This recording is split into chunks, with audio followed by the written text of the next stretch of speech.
Hey guys! So today's video is inspired by one of my favorite shows and one of my favorite bands, Metalocalypse and Dethklok. I love the show, I love the music on the show, and I've been following it from the start, so I was really excited to give these cookies a try. I just made a regular sugar cookie, and then I frosted it with more minimalist versions of each of the members of the band. I really hope you guys enjoy the video. This tutorial is not that difficult, so I hope you give it a try sometime, and I'll see you soon. Bye guys! Here's what you'll need in your inventory. Okay, so when I first made these cookies, I made way too many. The recipe is adjusted to make about 24 cookies. If you want to know the recipe I initially used, check out my blog and you can have a bunch of extra cookies to munch on. Anyway, cream the butter and sugar and then add in the eggs and vanilla extract and then mix it. For 1.5 eggs, you could just use 1 egg and 1 egg yolk.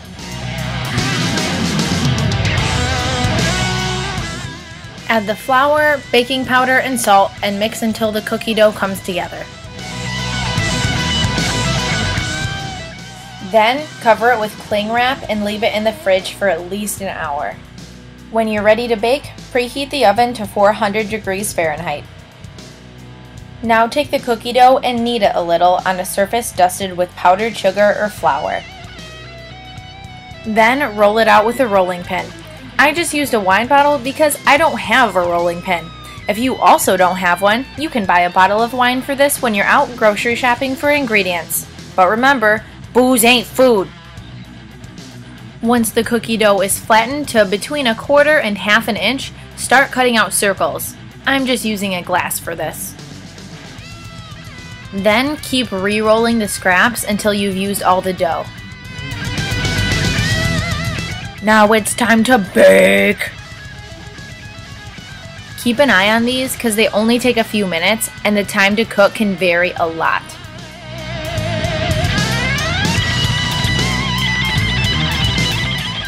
Then check out how easy it is to transfer the cookies to a cooling rack when they're on a piece of parchment paper. While the cookies are cooling, it's time to make the first batch of frosting. Just whisk together the powdered sugar, milk, corn syrup, and your extract of choice. I used regular vanilla extract, but you'll want a clear colored extract if you want the frosting to be bright white. Once it's a nice and fairly thin consistency, put the frosting in a piping bag or Ziploc bag and start to frost the cooled cookies. You'll see that I just outlined a big circle and then filled it in with the frosting. I used a chopstick to fill in any spaces, but you could just use a toothpick for this. That might actually work better.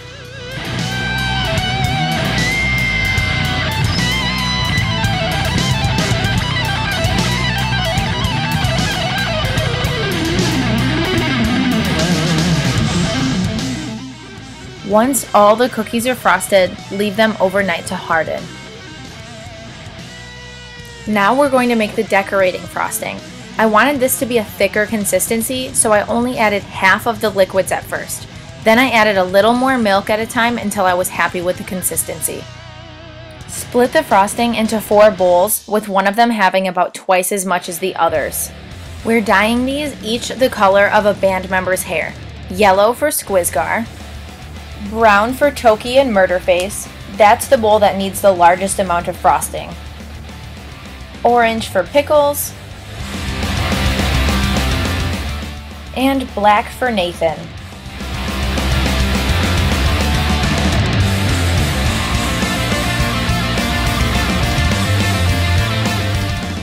Alright, Squeaky Squigolf taller than a tree.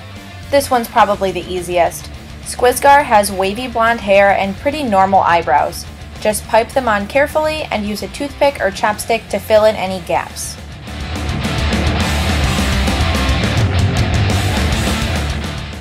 Toki Wartooth, not a bumblebee. Toki was fun to make because I wanted to make him have sad eyebrows. His signature mustache was a little tough to get at first.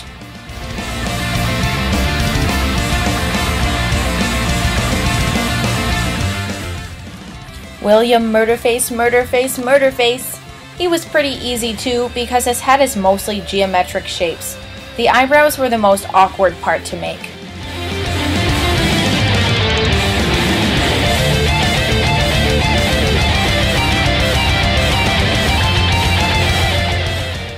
Pickles the drummer, doodly-doo, ding-dong doodly-doodly-doo.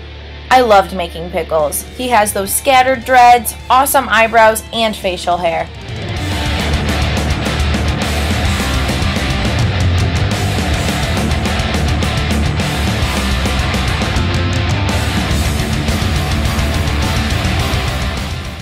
Nathan Explosion. Nathan isn't too tough. I had the hardest time getting his eyebrows right across his hair. That single strand of black hair really has to be spot on.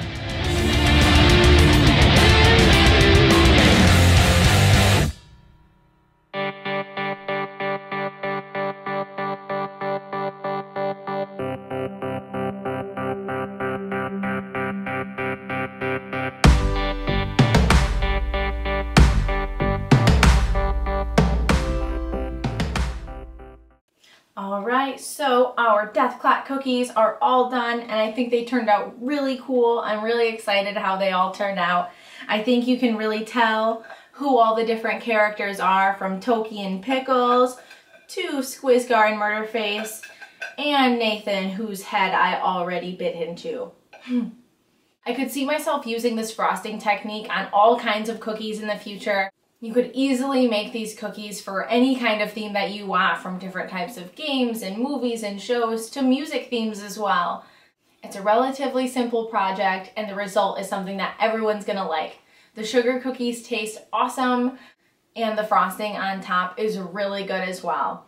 These are by far the most metal cookies I have ever made. They are totally brutal, totally awesome, and I really hope you guys can give these a try sometime.